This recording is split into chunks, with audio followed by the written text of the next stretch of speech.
At 73, Estelle Ziegler believed that if you gave a family 40 years, they would never make you ask permission to stay.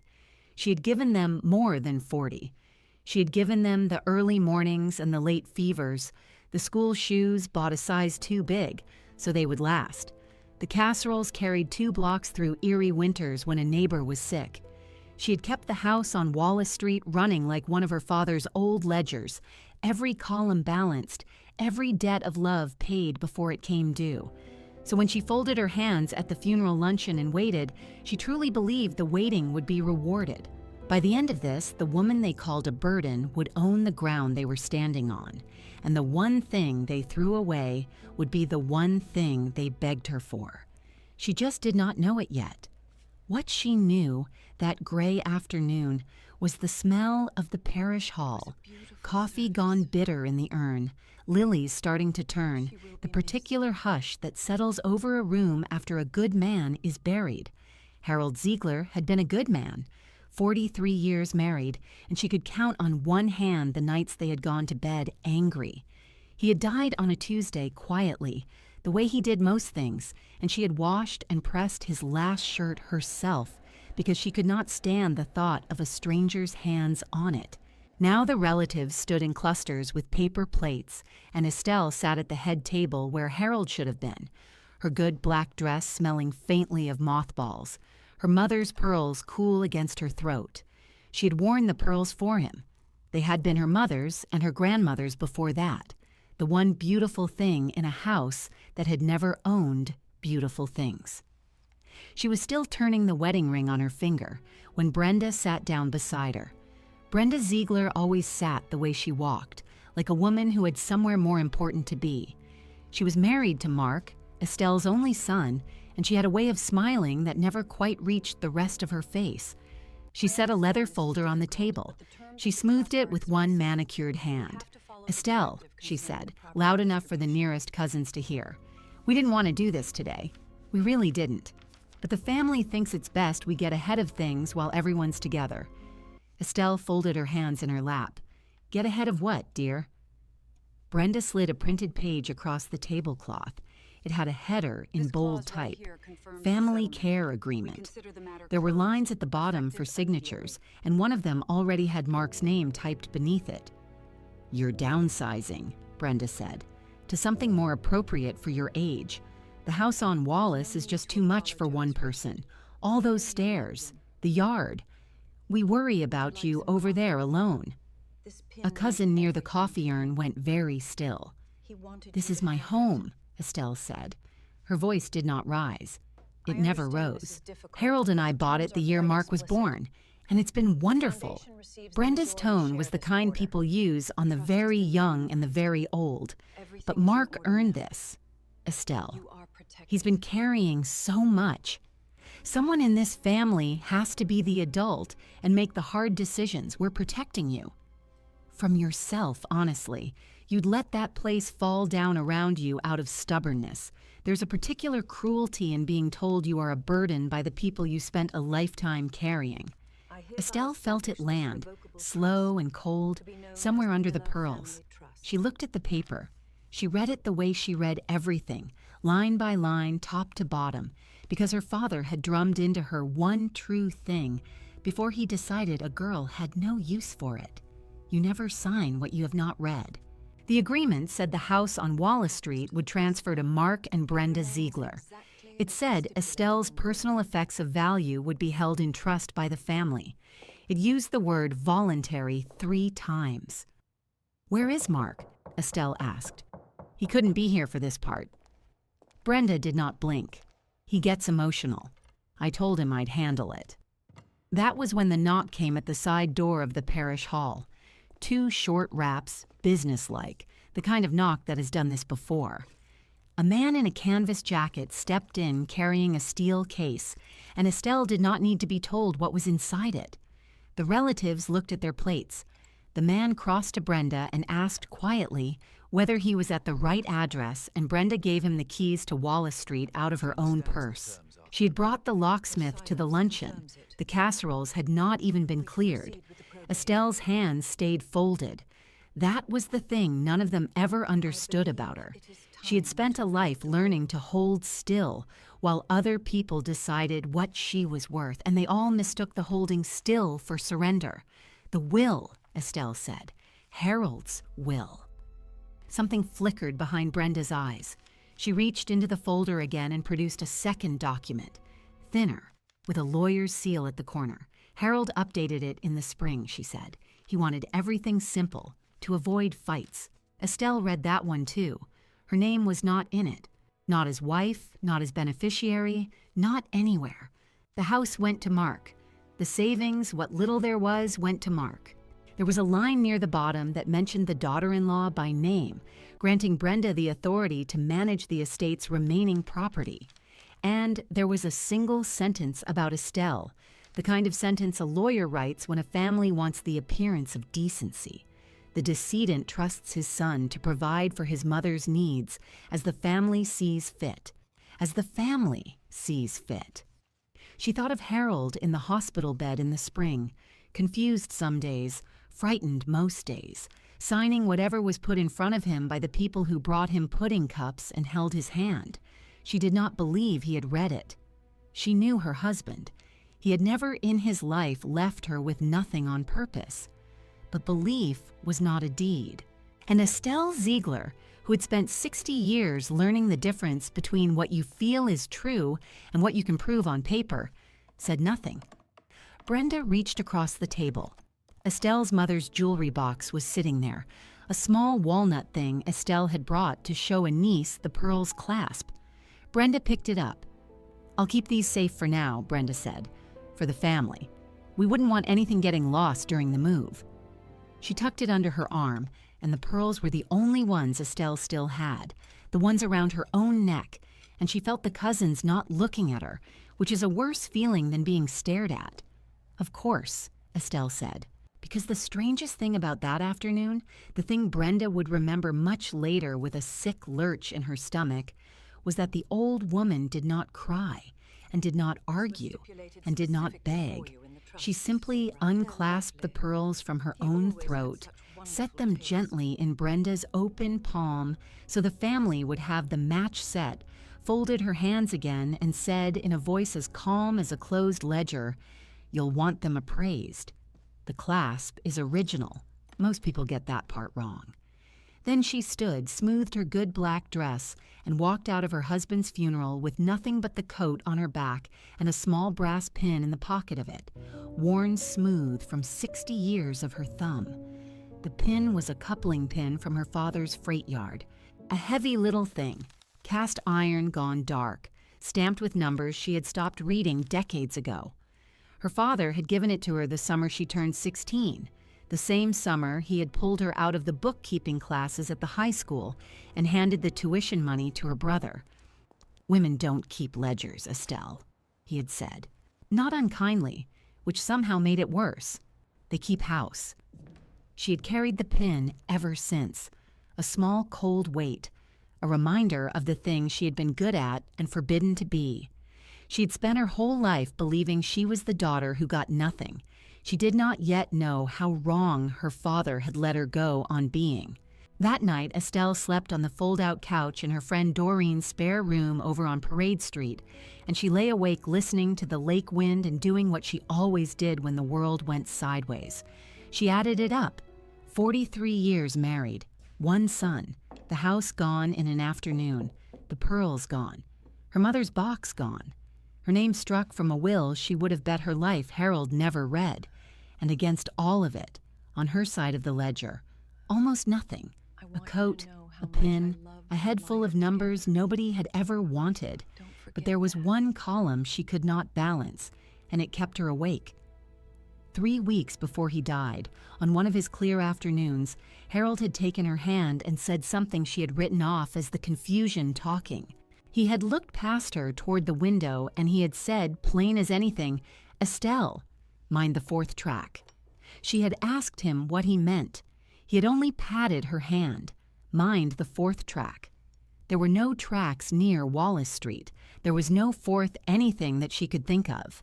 She had decided it was a memory surfacing, some old yard call from her father's day, a ghost of the railroad that had raised them both.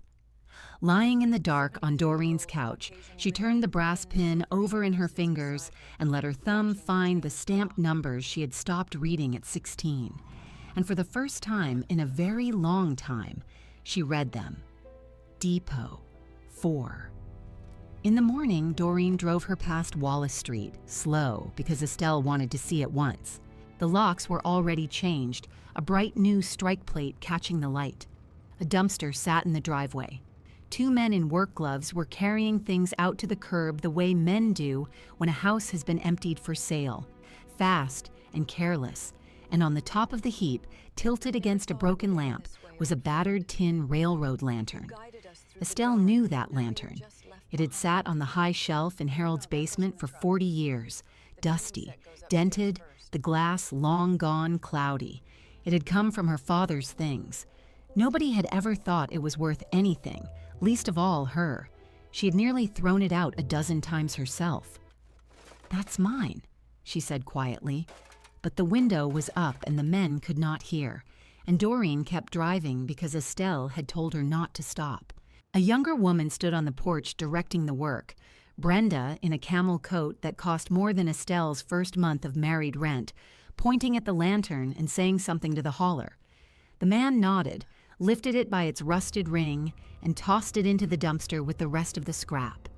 Estelle watched it go and felt something she could not name yet, something that was not quite grief. "Where to?" Doreen asked at the corner. Estelle was quiet a moment.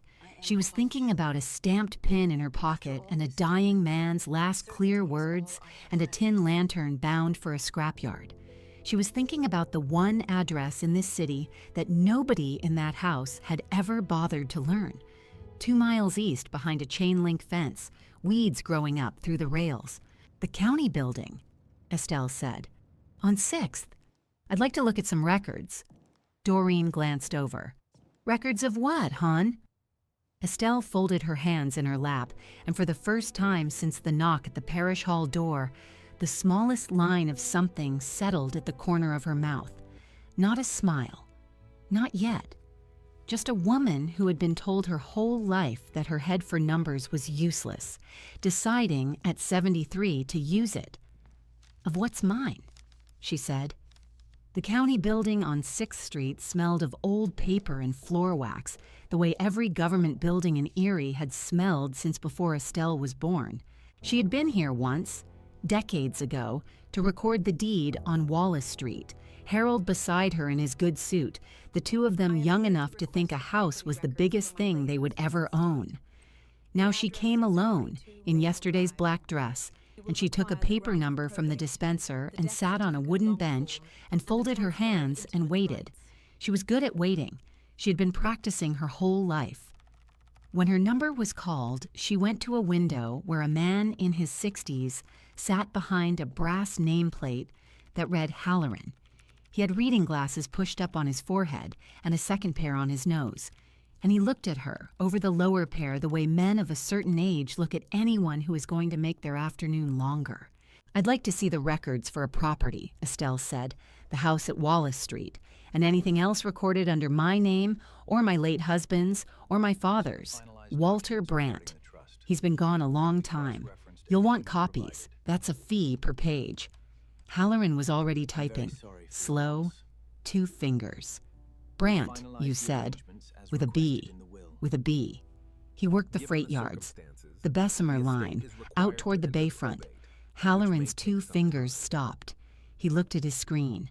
He scrolled, and Estelle watched his eyebrows climb a little, and then he pulled the lower glasses off entirely and looked at her properly for the first time.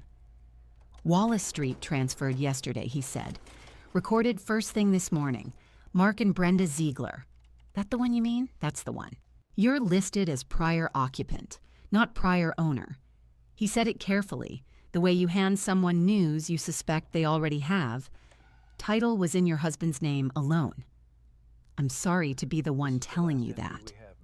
"I know how the house was held," Estelle said. "I didn't come about the house." He looked back at the screen.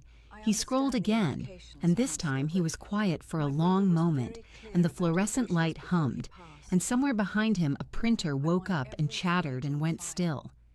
"Mrs. Ziegler," Halloran said. "There's a second parcel here. Same family name on the chain of title.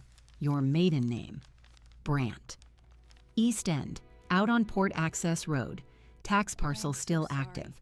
Designation says rail freight, accessory structure." He turned the monitor a few inches toward her, though she could not have read it from where she stood. "You do know what you're sitting on, don't you?" "I'm beginning to," Estelle said. "Would you print me everything you have on it? Every page. I'll pay the fee." He printed it. It came to 41 pages, warm from the machine, and he slid them across the counter in a manila folder and did not charge her for the folder. As she turned to go, he said, almost to himself, "Whoever set that up knew what they were doing. Prepaid the taxes into a little holding account so the parcel could never go to a sheriff's sale for non-payment. That's not something people did by accident. That's somebody planning 40 years ahead." Estelle stopped with her hand on the door. "My father," she said, "was a bookkeeper." "It shows," said Halloran, and put his lower glasses back on and called the next number. She read the 41 pages on the bus. She read them the way she had read the will and the agreement, line by line, top to bottom, and the bus went east along the bay with the gray water flat on her left, and she did not look up once. There was a deed. There was the prepaid tax certificate Halloran had mentioned, a small trust account at a bank that had been swallowed by a bigger bank that had been swallowed by a bigger one, but the account number carried forward, the way numbers do if someone takes care that they should. And there was a designation she read 3 times before she let herself believe it. The parcel on Port Access Road, the rusted depot everyone had laughed at, the place she had not set foot in since she was a girl, sat squarely inside something the county had outlined in a recent filing. A port expansion acquisition zone. Land the county and the Port Authority were quietly buying up parcel by parcel for the new container terminal. The house on Wallace Street, she knew almost to the dollar what it was worth. She had balanced that mortgage for 30 years. The depot, on the paper in her lap, in the cold language of an acquisition map, was worth a great deal more than the house, the savings, and her mother's pearls put together. She did not gasp. She did not weep. She closed the folder, set her hands flat on top of it, and looked out at the lake for 1 long mile. Then she got off 2 stops early and walked the rest of the way to Port Access Road, because she wanted to see it with her own eyes before she let any of it be true. Erie Lakeshore, Freight Depot. Number 4 squatted behind a chain-link fence at the end of a road that went nowhere anyone needed to go. Weeds had come up through the rails until the tracks were just 2 suggestions in the gravel. Pigeons turned in the broken eaves. The building itself was long and low, brick gone the color of old brick everywhere, with a loading platform sagging at one end and a row of high windows, most of them out. A heavy padlock hung on the gate, rusted nearly shut, and there was no key in the world Estelle had that would open it. And she stood with her fingers hooked in the chain link and felt 16 years old again. She had come here as a girl. Her father had brought her, against her mother's wishes, on Saturday mornings, and she had sat on a high stool in the freight office while Walter Brandt taught her to keep the manifests. How to read a car number, how to tally a load, how to find the one wrong figure in a column of 200 right ones. "You have got it, ledger keeper," he would say, the only person who ever called her that, when she found the error. And then she had turned 16, and the bookkeeping classes had been handed to her brother along with the tuition, and her father had told her women keep house. And she had stopped coming, and she had carried a small grief about it for 57 years, like a coupling pin in a coat pocket. She had it wrong.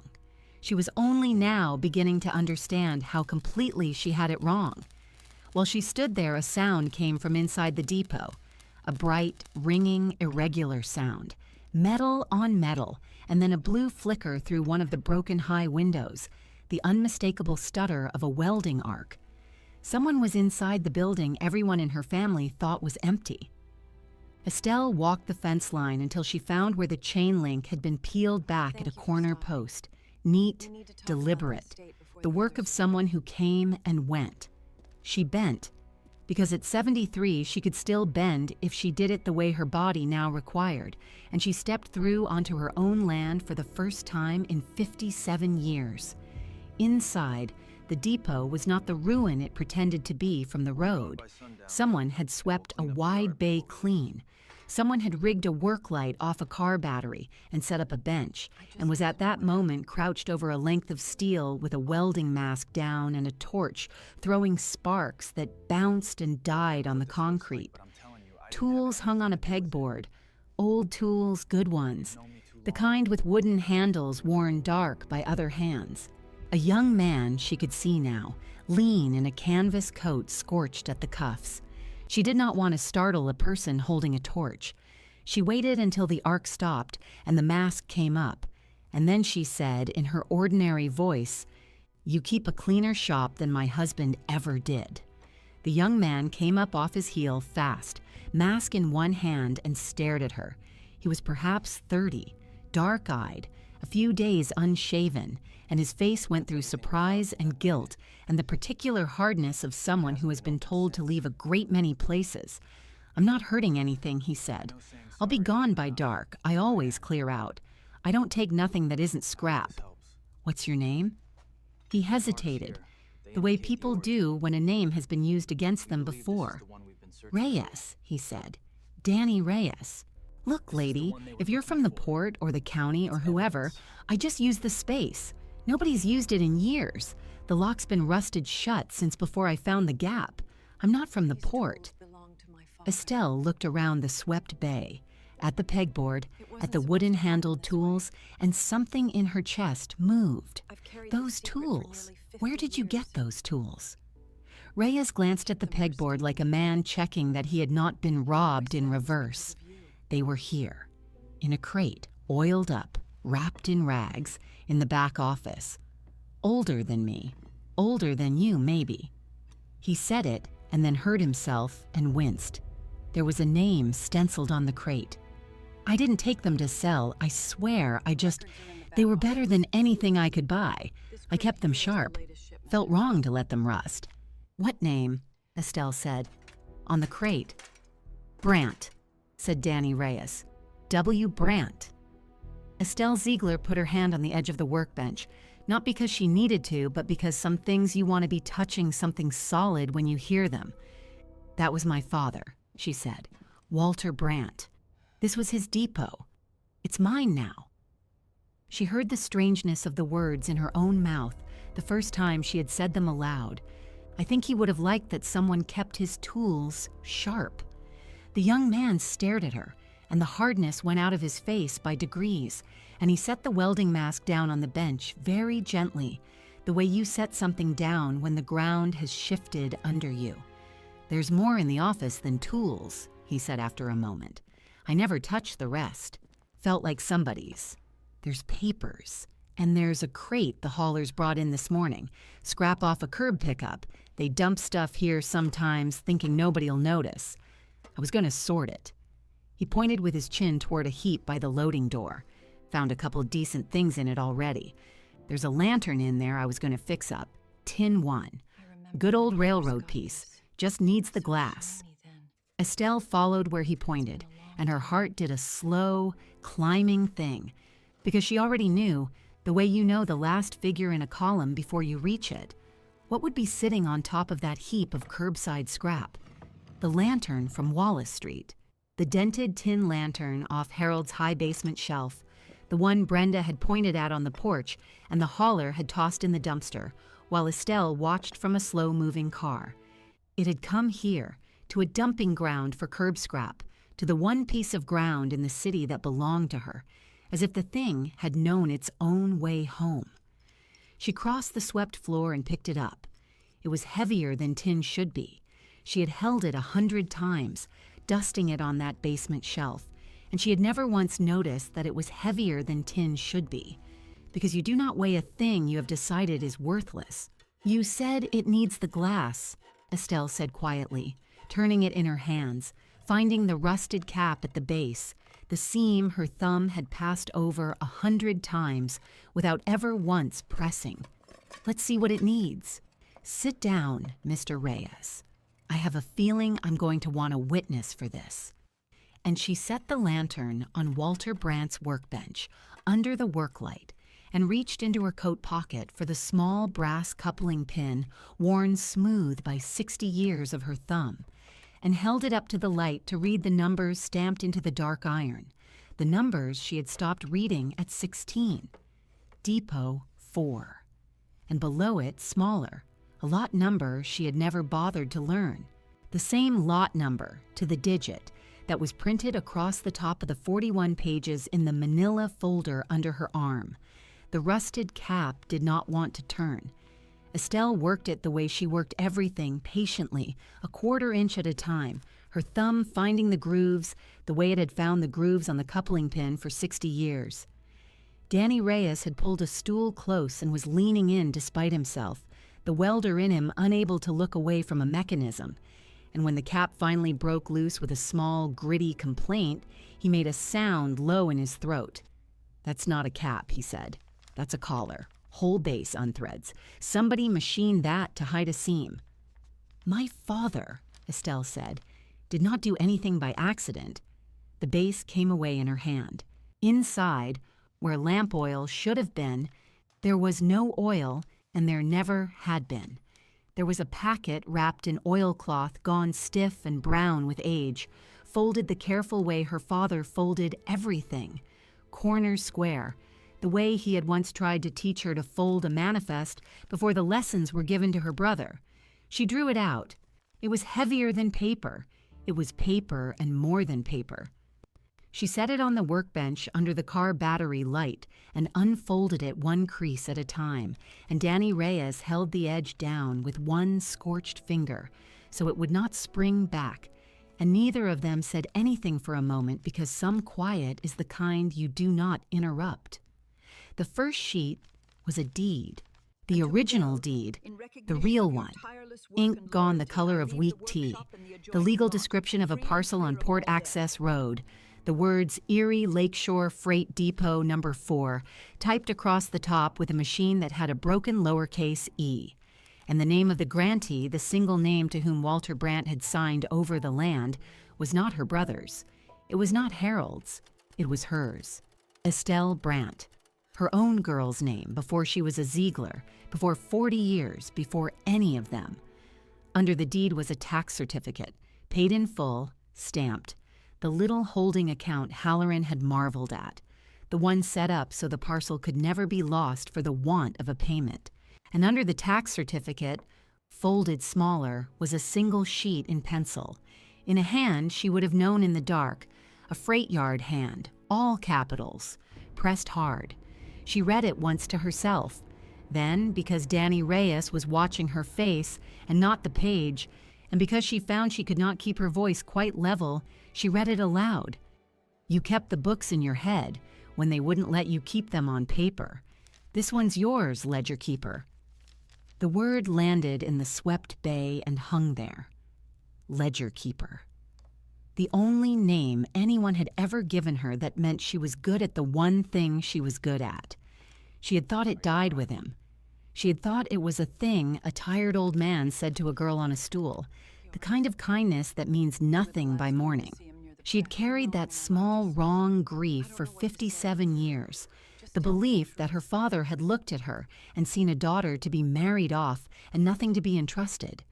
And the whole time, the proof that he had seen her exactly, that he had seen the very head for numbers her own family would one day call the old woman fussing with her notebooks, had been sitting in a tin lantern on Harold's basement shelf, 3 feet over her head, waiting. She thought of his last clear words, the ones the family had repeated at the luncheon as the wanderings of a dying man, the ones Brenda had rolled her eyes at. Mind the 4th track. Everyone had searched the rail yard in their minds for a 4th track and found nothing and decided he had been confused. He had not been confused. He had been precise to the last, the way bookkeepers are. not a track. Depot number 4. Mind it. It's yours. Are you all right? Danny Reyes asked. I am better than all right, Estelle said. I am correct. There is a particular pleasure in that, Mr. Reyes, that I do not think they ever let men understand, because they were never told for 50 years that they were wrong. She picked up the coupling pin from the bench where she had laid it. She turned it under the light and read the stamping, the numbers worn but legible to a thumb that knew them. Depot 4, and below it the lot number she had finally bothered to learn that morning in the county building. Then she set the pin down beside the deed, beside the line where the legal description gave the same lot number, digit for digit, and the two of them looked at the match the way you look at a coupling that is just locked home. Two halves that were always made to meet. That pin authenticates the rest, Danny said slowly. If anybody ever said the deed was fake, the pin stamped from the yard die. You can't reproduce that, it's the same lot number. He looked up at her. You didn't carry that around all these years knowing. I carried it because my father gave it to me, and it was the only thing of his I was allowed to keep. Estelle folded the deed back along its old creases. I am learning this week that I was given a great deal more than I was allowed to know. She did not sleep at Doreen's that night so much as wait for morning sitting up. The 41 pages and the oilcloth packets spread on the kitchen table, the lantern beside them. She went through the trust account again, line by line, the way Walter would have, and that was when she found the thing that stopped her hand. The prepaid tax trust did not list one beneficiary. It listed two, Estelle Brandt, and a second name, typed in the same broken E machine, a name she had never in her life heard. Thomas Okafor. She read it 3 times. She turned the page over as if the back might explain it. There was no explanation. Her father, who had hidden an inheritance for her so carefully that it survived him by 40 years, had tied a stranger's name to it and told no one. A man she did not know, protected by her father in the same breath as his own daughter, hidden from her as thoroughly as the depot had been hidden from Brenda. She sat with it a long time. A lesser hurt might have curdled. She had spent a lifetime being the one left off the list, and here was a list with her name on it at last, and it was not hers alone. But she found, turning the coupling pin in her fingers, that she did not feel robbed. She felt curious. She had been wrong about her father once already this week, wrong all the way down to the foundation. And a woman who has just learned how wrong she can be is slow to decide she has been wronged again. Who were you, Mr. Okafor? She said to the quiet kitchen. That he hid you next to me. She found him the way she found everything, by reading. It took 3 days and a great many telephone calls in her soft, unhurried voice, the voice that made clerks and registrars decide it would be easier to help her than to put her off.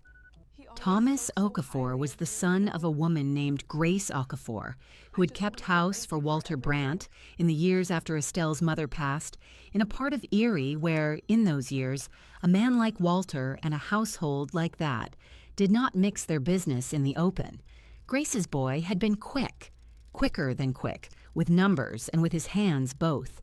And Walter Brandt, who had been forbidden by his own narrowness to school his daughter, had quietly, in the last decade of his life, done for someone else's overlooked child exactly what he had failed to do for his own. He had paid for the boy's schooling. He had left him a foothold. He had hidden it. Estelle understood now, not out of shame, but out of a different fear. The fear that if it were ever written where the family could see it, the family would find a way to take it. The same family that had just taken everything that was written where they could see it. Her father had not been a perfect man. He had been a man who learned, late, what his narrowness had cost, and tried in secret to pay it back to whoever he could still reach. She found she could forgive that. It was, she thought, almost exactly the shape of what she now intended to do.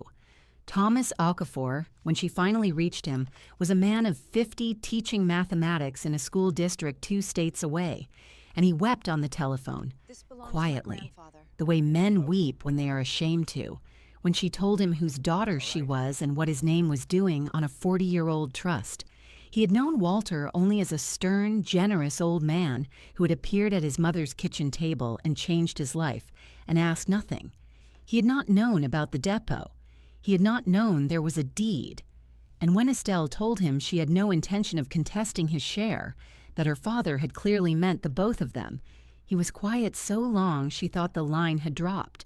"He used to call me ledger keeper," Thomas Okafor said at last, "when I got the column right."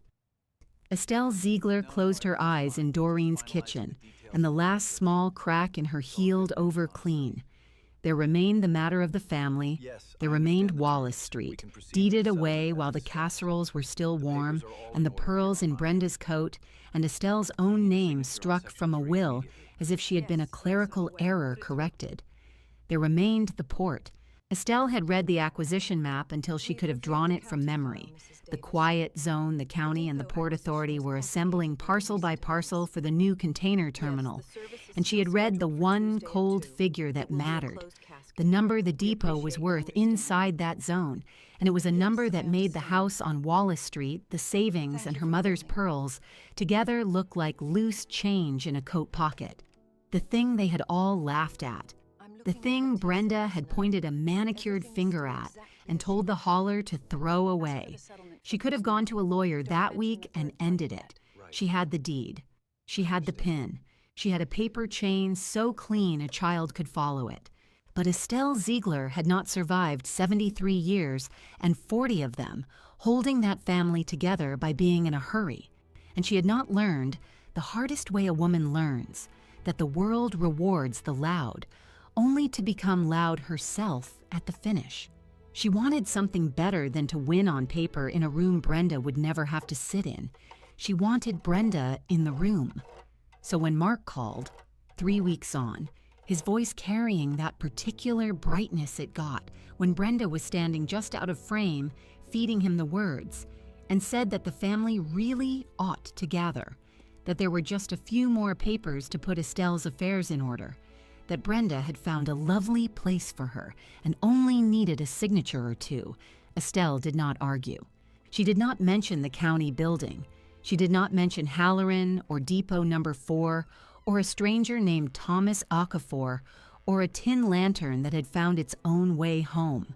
She said in the soft, finishing, unhurried voice they had all decided meant surrender, that she thought a gathering was a fine idea, that she would come to the house on Wallace Street since it was the family's house now, that she would even bring something. She still had her mother's tea service, she said, the good one, and it would be a comfort to pour for everyone the way she used to, one last time in the home where she raised them. She could hear Brenda in the background telling Mark to tell her yes. Estelle hung up the telephone and looked across Doreen's kitchen at the lantern on the table, and at the oilcloth packet beside it, and at the brass coupling pin worn smooth by 60 years of a thumb that had been told it was good for nothing.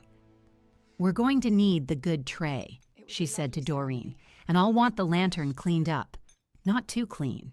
I want them to know exactly which one it is." The house on Wallace Street smelled the way it had always smelled, of old radiator heat and the lemon oil Estelle had rubbed into the banister for 40 years.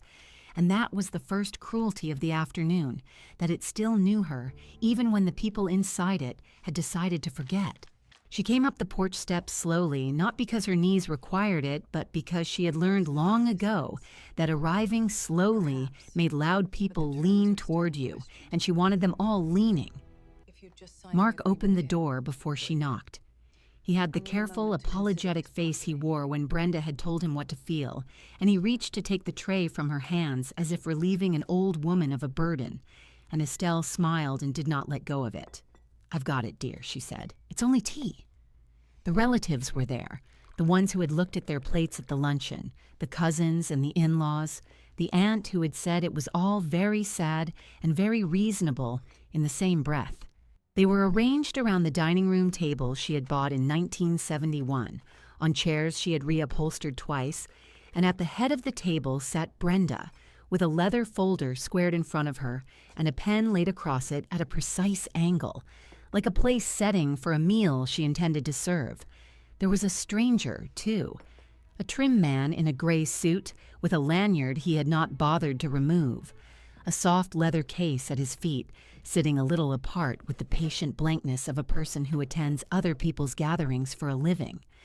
Brenda had introduced him on the phone as a consultant who would help finalize the arrangement. Estelle knew exactly who he was because she had read his name 3 times in the acquisition file and once on the Port Authority letterhead. His name was on a letter folded inside the manila folder under her arm. He did not yet know that. He was about to.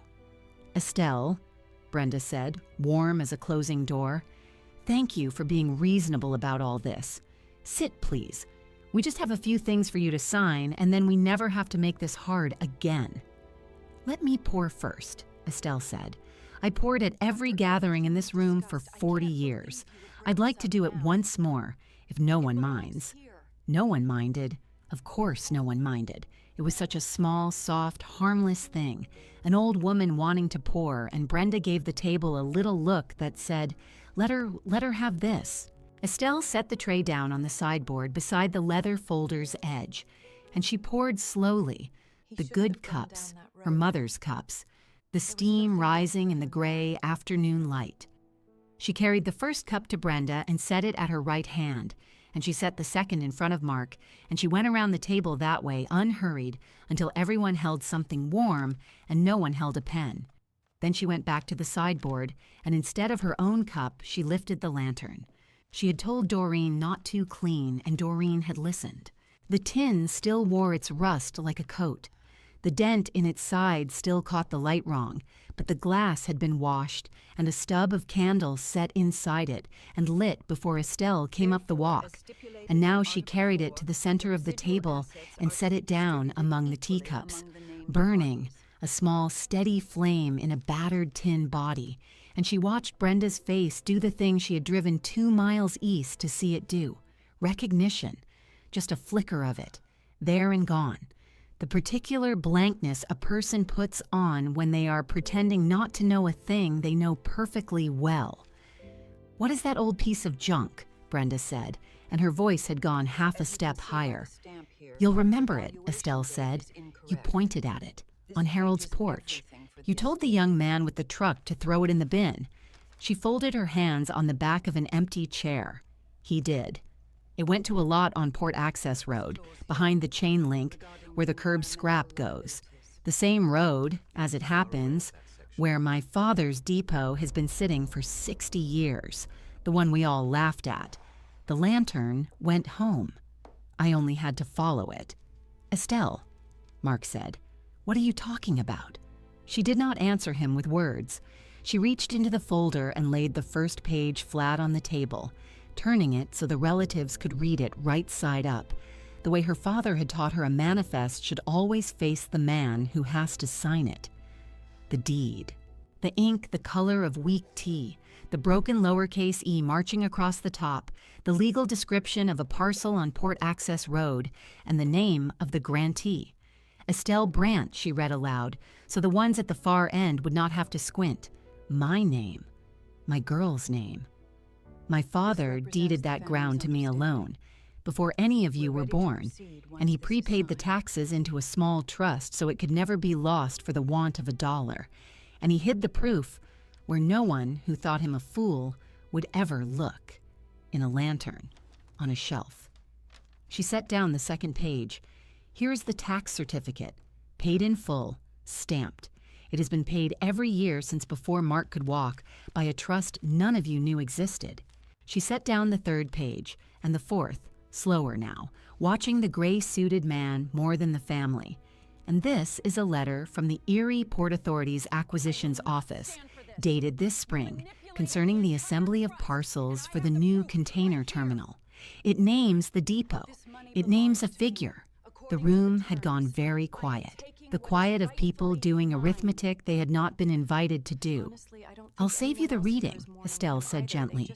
"That abandoned depot, the dump, the eyesore, the thing not one of you would have crossed the street for, is worth more inside that zone than this house, and my mother's pearls, and every dollar struck off the will, all of it together, with room left over. You took the things that were written where you could see them. You never thought to look for the thing that was written where you couldn't." She finally looked at the man in the gray suit, and she smiled at him the way she smiled at clerks. "You'd be the gentleman from acquisitions," she said. "I recognize your name from the letter. I'm glad you came. You ought to hear how the family understands the ownership of the parcel you're here about before any signatures get involved." That was the lever, and Brenda was already too far over her own certainty to feel it move. She had spent 8 months underwater, hiding a foreclosure notice in a kitchen drawer, promising creditors money she did not have against a house and a depot she'd not bothered to read the deed to. And now, an old woman she had decided was furniture was standing in her dining room dismantling the only exit she had left, in front of relatives, in front of the one man whose good opinion the whole scheme required. Something in her gave. "That dump was supposed to cover what we owe," Brenda said, and her voice cracked out of her flat and ugly and far too loud. "That money is ours. We have nothing. Do you understand me? We have nothing, and it was going to fix all of it. And she was never supposed to find it. She wasn't supposed to be able to. She's the one who can't even—" She stopped. She had heard herself. She looked at the gray-suited man who had taken a small notebook out of his breast pocket somewhere in the middle of the sentence and was no longer wearing the patient blankness at all. And she understood, a beat too late, exactly who had been sitting quietly at the foot of the table while she confessed to a debt she had hidden, a property she did not own, and an intention she had no right to. Estelle did not raise her voice. She had not raised it once in 73 years, and she was not going to spend the habit now. "There it is," she said softly. "I wanted you to say it in a room you couldn't take it back in. Not for the law, though the law will want it. For the cousins. So that no one at this table ever gets to say again that it was sad and reasonable." She reached into her coat pocket and took out the last thing, the small brass coupling pin, worn smooth by 60 years of her thumb, and she set it down on the deed, on the line where the legal description gave the lot number, and even from across the table, you could see that the numbers stamped into the dark brass and the numbers typed on the page were the same, digit for digit, the yard die that could not be faked, the two halves locking home. "My father gave me this when I was 16, she said, the year he decided a woman didn't keep ledgers. I thought it was all he thought I was worth. It turns out it was the key. It always was. He just trusted me to be the only one stubborn enough to keep it in my pocket long enough to find out." The gentleman from acquisitions stood and buttoned his coat and said that under the circumstances, the port would be suspending any conversation about the parcel until clear title was confirmed through the recorder's office, and that he would be obliged to note what he had heard. He said it kindly to Estelle, and not to Brenda at all, which was its own small verdict. What came after was paper, the way her father would have wanted it, the way she had built it to be. The recorded deed and the dated letter, and the thing Brenda had shouted in front of 11 witnesses did not need Estelle to wave them in anger. They simply existed, and once they existed, they began quietly to do their work. The forced agreement, the one slid across a luncheon table with the casserole still warm, was voided as a thing signed under a misrepresentation. Her name went back onto the documents it had been struck from as cleanly as it had been removed. And the foreclosure Brenda had hidden in a drawer for 8 months did not have to be dragged into the light by anyone. It surfaced on its own, the way a thing held underwater always does the moment the hand comes off it.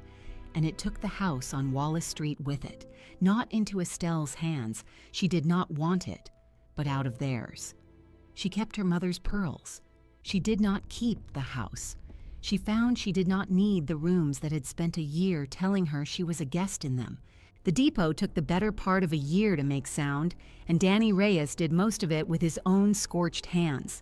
And Thomas Okafor came up from 2 states away one weekend and stood in the swept bay with his mother's quickness still in his fingers and ran the numbers on the workshop conversion with Estelle at the same bench. the two ledger keepers Walter Brandt had made in secret, finally keeping the same book in the open. They set aside one of the restored units, the corner one, with the good north light a welder wants, and they did not sell it. On the morning they opened the doors, Estelle climbed a short stepladder in the depot entrance, steadier than the young man holding it expected, and hung the tin lantern from the hook above the lintel, where a railroad lantern was always meant to hang, and lit it, the small flame steady in the lake wind coming off the bay. Then she came down, and she put a ring of keys into Danny Reyes's hand and closed his fingers around it. The keys to the corner unit with the north light, deeded to him outright, the way an old man had once deeded a depot to a girl no one thought to provide for. She opened a fresh ledger on the new bench and wrote his name at the top of the first clean page in her square freight yard hand. The ledger keeper is just beginning, just